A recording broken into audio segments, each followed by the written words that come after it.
திருப்பதி கோயிலில் ரீல்ஸுக்காக சேட்டை, டிடிஎஃப் வாசன் மீது பாயும் ஆக்ஷன், தேவஸ்தானம் எடுத்த முடிவு.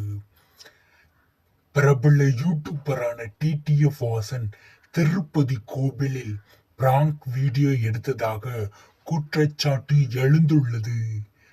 திருப்பதியில் பக்தர்களை ஏமாற்றி பிராங்க் வீடியோ எடுத்து அதனை சமூக வலைதளத்தில் வெளியிட்ட டிடிஎஃப் வாசன் மீது சட்டப்படி நடவடிக்கை எடுக்கப்படும் என்று திருப்பதி தேவஸ்தானம் தெரிவித்துள்ளது. பிராங்க் என்ற பெயரில் பொது இடங்களில் யூடியூபர்கள் செய்யும் செயல்கள் சில சமயங்களில் பொதுமக்கள் இடையே சலிப்பை ஏற்படுத்தும் விதமாக அமைந்துவிடும். வியூஸ் வாங்க வேண்டும் என்பதற்காக அவர்கள் ஜாலியாக வீடியோ எடுத்தாலும் அது பொதுமக்களுக்கு இடையூறு ஏற்படுத்தும் வகையில் அமைந்து